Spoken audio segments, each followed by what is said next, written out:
lagi di Cahaya Hati Indonesia Ramadan. Masya Allah bersama guru saya Ustadz Solmed Soleh Mahmud. Assalamualaikum guru, sehat ya? Waalaikumsalam warahmatullahi wabarakatuh. Sehat Habib. Masya Allah, kita ngomongnya normal apa kagak nih? Ya ngomong mungkin lagi musim begini, gimana kalau ngomong nggak pakai suara? Ya Allah, pantomim guru. Sehat ya guru ya? Alhamdulillah. Baik. Sehat walafiat. Ini sebelum kita ngomong lebih jauh, mungkin minta izin nih guru nih. Ya. Ini ya didikan dari guru ya, The Sultan. Ya. Sultan ini kumpulan anak-anak orang. Ya iyalah. Yang punya kreasi dan kreativitas dalam bermusik. Tapi kita salurkan gimana supaya tetap ada dakwah dan syiarnya. Barokah. Tapi intinya guru seneng nyanyi apa kagak nih? Ngaji. Nyanyi. Oh nyanyi. Nyanyi kita alhamdulillah suka begitu. Suka ya. Boleh bocorin gak nyanyinya apa gitu yang didapat? Wah. Rasa cinta. Mau dengar? Jangan, udah ntar aja. Baik, saya kalau suruh nyanyi, waduh, takutnya rusak TV pemirsa. Terima kasih udah hadir di Cahaya Hati Indonesia Ramadan kali ini. Pasti sibuk banget. Dan sebelum masuk ke tema, satu lagi nih, Kiai juga punya acara sendiri ya, ngaji bareng ya kalau nggak salah ya. Ya, ngaji bareng online Beb. Iya, itu Masya Allah banyak barokahnya, aku udah pernah ngikutin tuh. Alhamdulillah. Baik, guru mohon izin, ini tema kita memupuk keimanan dan takwa pada anak. Nah, apalagi sekarang guru kalau aku lihat di Instagram juga rajin banget nih sama anak ya. Masya Allah ya, mirip banget anaknya. Iya, orang anak saya lah mirip. Lah coba kalau anak tetangga yang mirip saya. Lah kan saya dicurigain. Baik guru, silakan. Baik, bismillahirrahmanirrahim. Assalamualaikum warahmatullahi wabarakatuh. Alhamdulillahirabbil alamin. Assalatu wassalamu ala sayyidina wa nabiyyina Muhammadin sallallahu alaihi wasallam wa ala alihi wa ashabihi ajmain. Pemirsa Cahaya Hati Indonesia, iNews di mana saja Anda berada, kita semua yang hadir di majelis ini mudah-mudahan senantiasa diberkahi oleh Allah. Habib Ali Zainal, terima kasih sudah mengantarkan acara ini dengan sangat istimewa.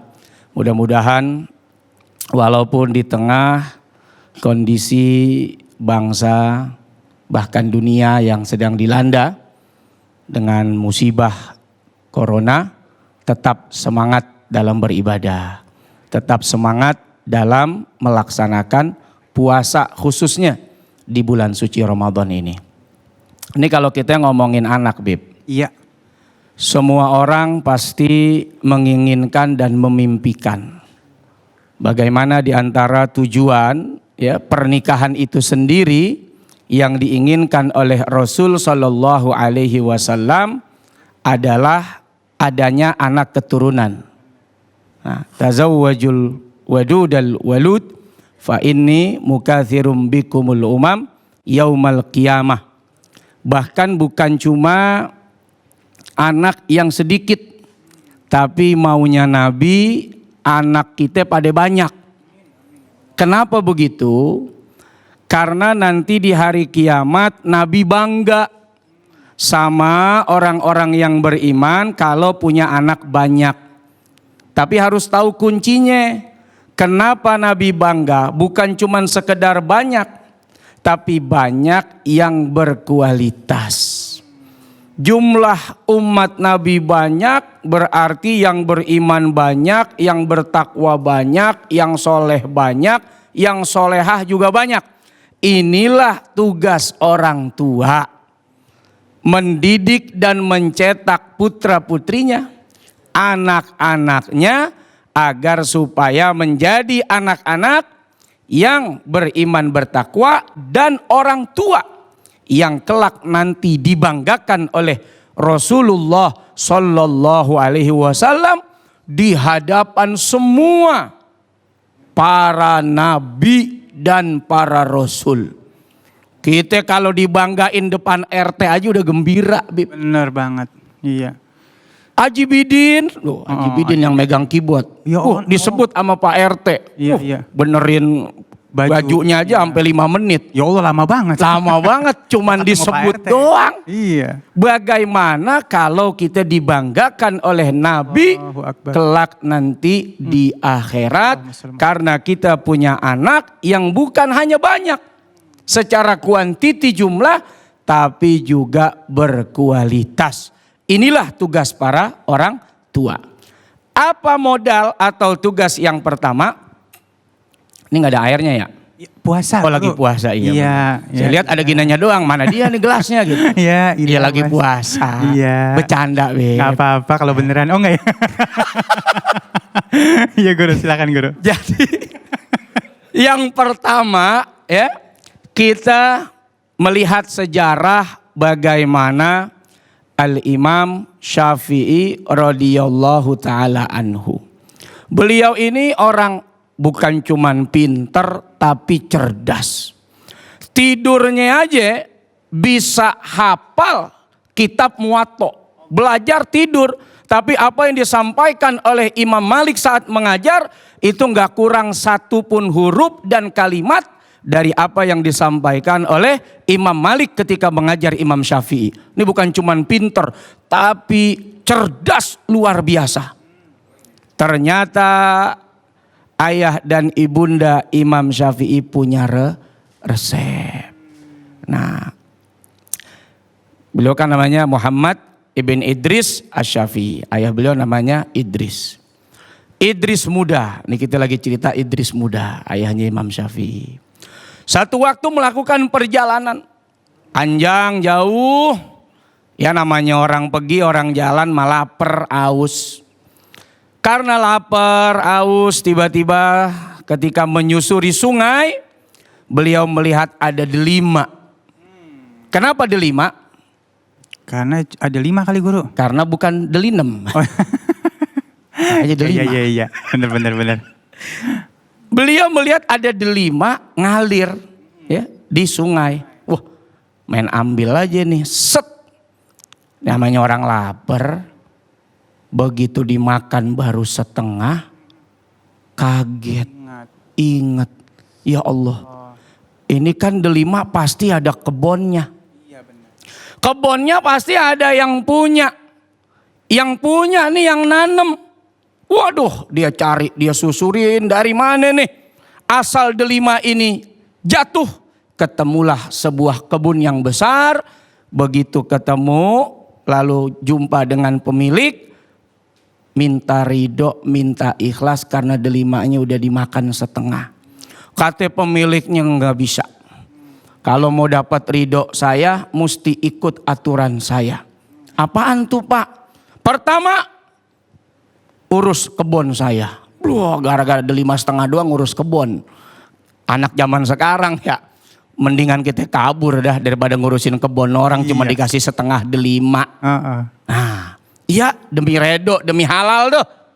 Singkat kisah udah selesai. Kata bapaknya nih ya, yang punya kebun, nggak bisa. Masih ada syarat lagi. Apaan tuh? Kawinin anak saya. Waduh, kalau urusan kawinin anak saya juga nih anak-anak di Sultan paling doyan. Ngawinin anak orang. Iya. Waduh, nikahin anak si bapak nih. Boleh dah gitu. Demi redonya, demi ikhlasnya. Delima yang setengah udah masuk ke perut. Iya, cuman anak saya budek katanya. Nah lo budek. Kan? Terus buta, waduh. Komplit. Terus bisu, waduh. Terus nggak punya tangan, nggak punya kaki. Waduh, ini orang apa ya? Ya Allah. Kaki nggak ada, tangan nggak ada, mata buta, bisu, kemudian tuli. Lengkap banget ini penderitaan. Tanya dah sama diri kita sendiri. Kalau nemu orang nawarin begitu hanya karena delima yang minta dihalalkan. Apa yang kita lakukan? Kabur. Iya. Udah suruh bersihin kebun. Ngawinin anak yang buta. Kemudian lengkap dah. Dari atas sampai ke bawah. Tapi apa kata Idris? Nggak apa-apa. Demi ikhlas dan ridho. Makanan yang masuk ke dalam perutku. Allah karim. Begitu selesai akad nikah dan sebagainya. Sebelah sana itu. Kau punya istri. Begitu pas dibuka. Waduh. kok cakep betul. Beda. Beda. Kok lengkap, bisa nyaut, bisa ngomong, bisa denger. Tangan ada, kaki ada, lisan bisa bicara, kuping denger, mata juga ngeliat. Waduh, salah masuk kamar kali. Iya Allah. Coba kalau model yang begini. Duh, bisa biarin dah. Iya. Salah-salah dah begitu. Tapi beliau Masya Allah nggak begitu modelnya. Nggak usah dia deh. Kalau gue juga mungkin begitu kali. Iya. Sama Ya, daripada gue nunjuk orang mendingan nunjuk diri gue. Iya. Jadi setelah pernikahan ini berlangsung, sudah masuk ternyata lengkap. Apa jawaban sang mertua? Buta mata karena tidak melihat dosa dan maksiat. Allahu Akbar. Tuli telinga karena tidak mendengar perkara-perkara yang kotor. Ya, kemudian lisannya jauh daripada gibah. Tangan nggak pernah mengambil apa yang bukan miliknya. Kaki tidak pernah melangkah ke tempat yang penuh dengan dosa.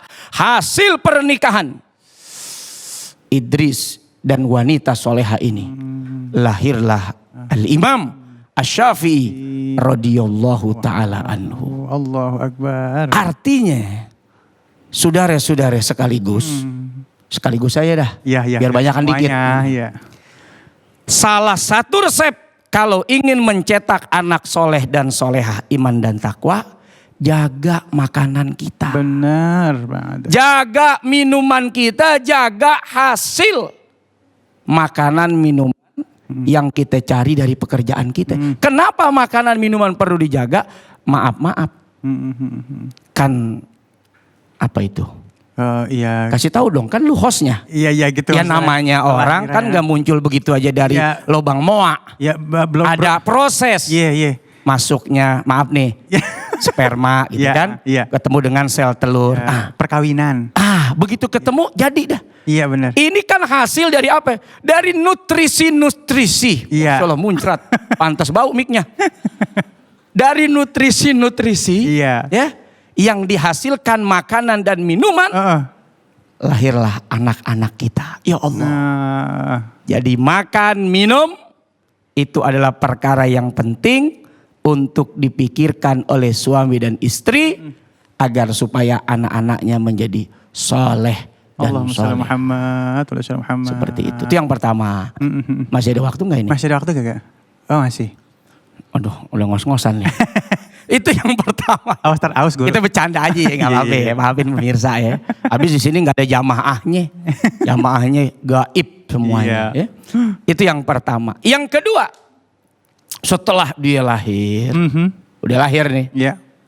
Ente kenapa nggak besuk orang lahir? Ya Allah, kan udah lama guru. Udah lama ya. Setelah dia lahir, kasih nama yang baik. Yang baik, yang bagus. Kenapa? Al-ismud du'a. Nama itu adalah doa. Jangan ngasih nama sembarangan ya. Namanya prihatin. Namanya krisis. Ada lagi namanya corona. Ya Allah. Covid. Lah nama orang si virus. Aduh. Jangan begitu walaupun lahir di tengah corona, di tengah COVID-19. Lah jangan namain anak COVID. Ntar ada nama anak amuba lagi. Bakteri, cacing, la ilaha illallah. Jangan begitu. Biar kata ini lahir pada kondisi zaman yang begini. Tapi namain anak tetap harus baik. Jadi syifa. Lah iya, kan jadi keren, obat kayak ya gak? Misalnya kasih nama Syifa Nur Fadila. Nah itu kan cakep begitu. Bener. Jangan mentang-mentang buat mengingat. Nih Bidin temennya ngapa ngikut sih? Ya, jangan mentang-mentang ya, lahir pada satu kondisi untuk mengingat kondisi itu. Kemudian kita namakan sementara namanya ternyata nama yang tidak baik. Sementara nama itu doa. Lah bagaimana coba kalau seandainya itu anak udah gede dipanggil corona. Ya Allah. Corona. Kabur semua, ada corona. Ketemu dia pakai masker. Dikit-dikit disemprot pakai sanitizer. Kenapa? Habis ketemu COVID, ketemu corona. Nah jangan begitu. Nama yang bagus-bagus, yang indah-indah. Nah habis diberikan nama, kemudian diberikan apa? Pendidikan. Pendidikan yang seperti apa? pendidikan dunia dan pendidikan akhirat. Akhirat. Sebab kita nih hidup nggak cuma di dunia saja, tapi kita juga nanti akan hidup bahkan selama-lamanya di akhirat. Kenapa penting anak diberikan pendidikan dunia? Sebab dia mendapatkan rezeki. Ini Demen kayak mau demen banget sama gua. Kalau semut deket gua manis, lalaler deket gua, ini apaan ini ya? salawatin aja guru tadi juga. Iya benar. Ini tadi kali guru salah semprot kali. Dia nyemprotin apa, laler pada ngumpul ini. Iya. Ya, jadi yang kedua apa tadi? Apa tuh tadi guru? Lo kan. Pendidikan. Pendidikan yang benar, pendidikan dunia, pendidikan akhirat. Iya. Pendidikan dunia dan pendidikan akhirat. Akhirat. Nah, kenapa pendidikan dunia penting? Siapa tahu anak mau jadi dokter. Benar. Nah, kalau jago nyuntik, nggak sekolah kedokteran, akhirnya nyuntik narkoba. A'udzubillah min zalik. Orang disuntik sembuh, lah dia disuntik bengek. Ya kan? Oleng. Iya, Nah, betul. jangan sampai begitu. A'udzubillah min zalik. Siapa tahu anaknya mau jadi hakim, jaksa, polisi, tentara, gubernur, ekonom, jadi pemain musik, gambus, jadi apa saja. Yang penting baik, yang penting halal, yang penting benar. Tapi umur dunia tidak lama. Benar. Di akhirat akan ditanya oleh Allah Subhanahu wa taala apa yang diberikan oleh ayah dan ibunya kepada putra-putrinya. Kenapa cuma dunia doang yang kamu urus anak kamu? Bagaimana ngajinya? Bagaimana sholatnya? Bagaimana puasanya? Bagaimana baca Qur'annya? Bagaimana ketaatan dan ibadahnya kepada Allah Subhanahu wa taala? Kenapa kau tidak berikan informasi ini salah, ini benar, ini dosa, ini pahala, ini kebaikan dan lain sebagainya? Nah, itu semua kewajiban orang tua untuk mendidik anak-anaknya supaya kelak anaknya menjadi apa? Syafaat, menjadi penolong kita nanti di hari kiamat. Allah. Begitu Habib. Ya Allah, Masya Allah ya. Jadi artinya awalnya kudu bener ya guru ya. Ya. Kalau misalnya awalnya udah halal, semuanya kita jaga, hal yang baik kita jaga, maka kebaikan akan mudah diterima sama anak kita. Betul. Kalau misalnya banyakkan keburukan, maka ya hal buruk yang gampang diterima sama anak Betul kita. sekali Habib. Baik, terima kasih ilmunya guru. Masya Allah, mudah-mudahan jadi barokah buat kita semua ya. Jamaah yang dimuliakan oleh Allah Subhanahu wa taala.